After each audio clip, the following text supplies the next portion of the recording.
वाह रे वाह, वाह योगी पुलिस तेरे अजब गजब कारनामे। जानलेवा हमले को दिखा दिया मामूली मारपीट। दुकान पर बैठे पिता पुत्र को दबंग दुकानदार व गुंडों ने धारदार हथियार से प्रहार कर दिया। मरणासन जिंदगी मौत से जूझ रहे पीड़ित खुलेआम घूम रहे आरोपी।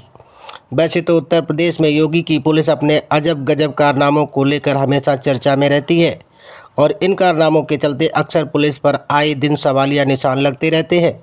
इसके बावजूद भी योगी पुलिस पीड़ितों को न्यायप्रिय कार्रवाई न कर मामूली धाराओं में रिपोर्ट दर्ज कर मामले को रफा दफा कर रही है। पुलिस को बेरुखी कारनामों को लेकर बाद में पीड़ित न्याय पाने के लिए अधिकारियों के चक्कर काटते हुए दिख रहे हैं। ऐसा ही मामला जनपद मैनपुरी के थाना बेबर में कस्बा बेबर में देखने को मिला है, जहां बेबर थाने में तैनात योगी पुलिस के पिता व पुत्र के ऊपर जानलेवा हमले मामूली धाराओं में रिपोर्ट दर्ज कर मामले को रफा दफा करने की कोशिश कर रही है, जबकि पीड़ित अपनी जिंदगी और मौत से जूझ रहे हैं। पीड़ित की पुत्री पुलिस अधीक्षक के दिए प्रार्थना पत्र में न्याय की गुहार लगाते हुए आरोपियों की गिरफ्तारी की मांग कर रही है। आपको बताते चले, जनपद मैनपुरी के कस्बा बेबर निवासी अफरोज उर्फ टीपू की मोटा रोड स्थित शादाब गिफ्ट सेंटर के नाम से दुकान संचालित है, जिस पर पिता पुत्र दुकान पर बैठे हुए थे। तभी एक बक्सा खरीदने वाले ग्राहक को लेकर पड़ोस दुकानदार से असलम से कहासुनी हो गई है।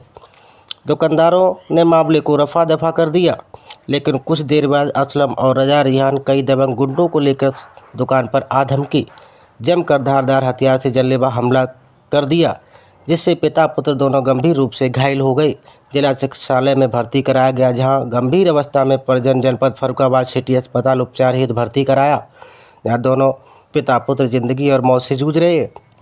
इस घटना के संबंध में पुलिस में दी तहरीर और आधार पर रिपोर्ट दर्ज न मामूली धारा 151 में कार्रवाई कर मामले को रफा दफा कर दिया। अब पीड़िता पुत्री गुलफ्सा बानो न्याय पाने की तलाश में जिला अधिकारियों के चक्कर काट रही है। इस संबंध में गुलफ्सा बानो ने पीड़ित से जानलेवा हमले को लेकर क्या कुछ बताया, आइए खबर हम जानते हैं विस्तार से। क्या घटना हुई तुम्हारे साथ? हम खाना देने गए थे दुकान पर, तो मतलब वो एक दुकान बगल वाली दुकान के हैं लोग, तो जैसे ग्राहक होगा वो भैया को जानता था, भैया नमाज़ पढ़ के आए, तो ग्राहक उनकी दुकान से हमारी दुकान पे आ गया, तो वो लोग गाली गलौज देने लगे। तो भैया लेके गए ग्राहक को कि पूछो। ग्राहक बोला हम इन्हें जानते हैं, इनकी पुरानी दुकान हम इन्हें जानते हैं, उनकी तीन लोगों की 3 महीने पहले दुकान की, हमारी 32 साल पहले की थी। तो वो लोग जान के आ गए। तो गाली गलौज करने के बाद बहुत झगड़ा किया, मार डालेंगे। पहले भी कहते रहते हैं जान से लेने की, जान से मारने की धमकी देते हैं। फिर उसके बाद मतलब लड़ाई झगड़े के बाद 15-20 मिनट बाद इन लोगों ने साजिश बनाई। 5 लोग थे, ये असलम, राजा, रेहान, रियासत, अनजान, और मतलब 20 मिनट बाद प्लानिंग करके 10-11 लोग बुला के पीछे पापा बैठे थे, पीछे से धारदार हथियार मारे भैया, मतलब पापा के मारे। भैया बचाने आए, भैया के भी सर में मार दी। पापा की बहुत ज़्यादा हालत ख़राब थी भैया की, तो हम लोग सरकार ये बेबर वाले अस्पताल में लेके गए।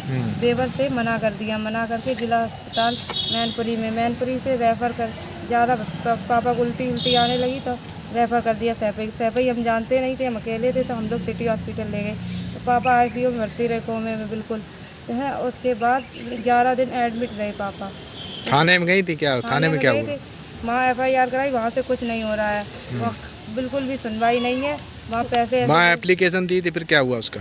एप्लीकेशन दी, उसके कुछ नहीं, 151 पे चालान करके छोड़ दिया। और इतने टाके होने के बाद 307 लगेंगे, 151 NCR काट दी। आज आप SP कार्यालय आए, क्या मिली है? हाँ मिले। उन्होंने बोला है कि मतलब बेवर जाओ, वहीं से जो होगा दोबारा मेडिकल करवा देंगे, और जो मतलब होगी 307 जो लगेगी वो आपकी मदद की जाएगी, लगा।